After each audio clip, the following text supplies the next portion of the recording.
Lapsepõlv, ma arvan, oli mul täiesti tavaline. Midagi erilist, traumeerivat lapsepõlves ei juhtunud, mis oleks võinud öelda, et minust saab kunagi inimene, kes on sõltuvuses. Noorpõlv oli mul ka küllaltki normaalne, kuid siis midagi juhtus, minu sõpruskond vahetus ja seal olid inimesed, kes suitsetasid, tarvitasid alkoholi ja ma tahtsin olla üks nendest. Olla kellegi teise moodi ja võtta endale eeskujuks inimesed, kelle enda elud on minemas vales suunas, on ohtlik. Aga Renno noore mehena ei mõistnud seda ja kuskile kuulumine oli nii oluline, mis tegi ka pimedaks, et näha, mis on see eeskuju, mille ta valis ja kuhu see viib.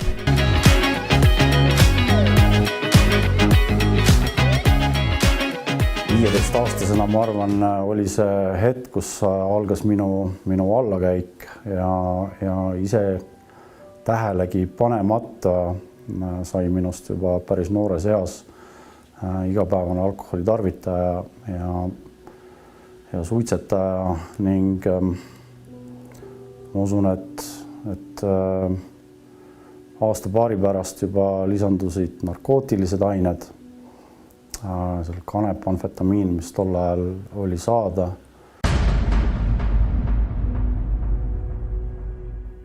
Kuna noor mees hakkas juba varakult tarvitama lisaks alkoholile ka erinevaid narkootikume, siis tema suhtumine nii endasse kui inimestesse, kes olid talle varem kallid, muutus teistele väljakannatamatuks ja lausa ohtlikuks.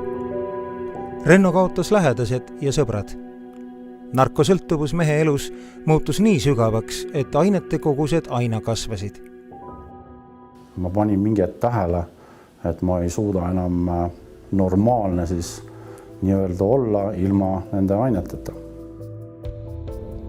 Tugev sõltuvus viis selleni, et 20 aastat oma elust elas mees nagu mingis hallis udus ja meenutada on väga vähe, sest enamuse sellest ajast oli ta tugevas joobes erinevatest mõnuainetest.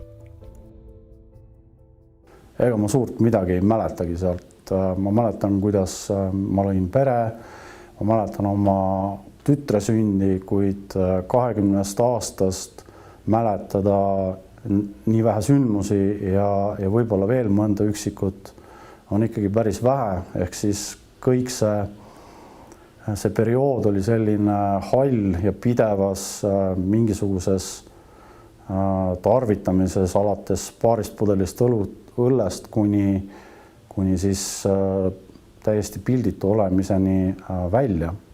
Ja 36-aastasena ma avastasin, et mul ei olnud elus mitte midagi. Ma ei olnud saavutanud mitte midagi. Kõik minu suhted olid ära haihtunud, sest keegi ei tahtnud minuga enam tegemist, mitte mingisugust teha, sest ma olin valetanud, petnud, varastanud, inimestele haiget teinud ja ma tundsin, et mu elu on läbi. Esialgu hirmutas meest mõte Lootuse külast, sest ta oli kuulnud programmi pooleli jätnud inimestelt sealse elu kohta hirmulugusid. Aga kui ta lõpuks siiski otsustas liituda Lootuse küla programmiga, oli see puhas rõõm. Ma arvasin, et rehabilitatsioon on mingisugustele rikastele mõeldud lõbu kuskil USA-s või kuskil niimoodi ma olin kuulnud. Ja päris suuri hirmujutte räägiti Lootuse küla kohta nende käest, kes olid seal võib-olla kuu või paar olnud ja siis ära tulnud. Ja mul oli päris hirm tegelikult, aga lõpuks ma siiski helistasin sinna ja ma sain sinna programmi ja mu elu hakkas muutuma. Ma sain uued väärtused ellu ja ma olin see, kes võttis sõna rõõmuga vastu ja hakkas seda uurima ning minu areng oli küll alguses aeglane, aga lõppkokkuvõttes ma sain selle programmi läbi tehtud, jäin veel 8 aastaks sinna vabatahtlikuna teenima ja tagantjärgi vaadates siis kõik perioodid käisid mul läbi, nii uhkus kui läbipõlemine, nii upsakaks minemine kui ka meeleparandus ja kurvastus, mis tõid Jumala juurde jälle tagasi. Täna ma olen ühe teise rehabilitatsioonikeskuse juht ja teen seda juba kokku 3 aastat, ehk siis see 6 aastat, mis ma olen kokku olnud Jumala riigi kaitse all, on teinud minust teise inimese ning oleks ma teadnud seda siis, kui ma rehabilitatsiooni hakkasin minema, siis ma ei oleks seda uskunud nagu mitte kunagi.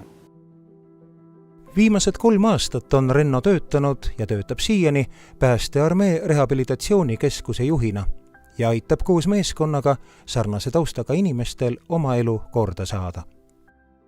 Tegemist on siis Päästearmee rehabilitatsioonikeskusega, mis asub Tallinnas ja me aitame neid inimesi, kes on täna veel sõltuvuse keerises, kellel ei ole kodu, kellel ei ole süüa, meil on ka supiköök, meil on ka riiete ja toidu jagamisteenistus.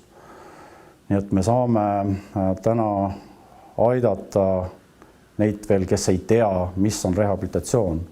Selles mõttes, et me saame inimese kutsuda supikööki ja kui ta soovib, siis ta võib tulla ja rääkida oma murest ja siis me saame vaadata, mida me saame sellele inimesele antud võtmes pakkuda.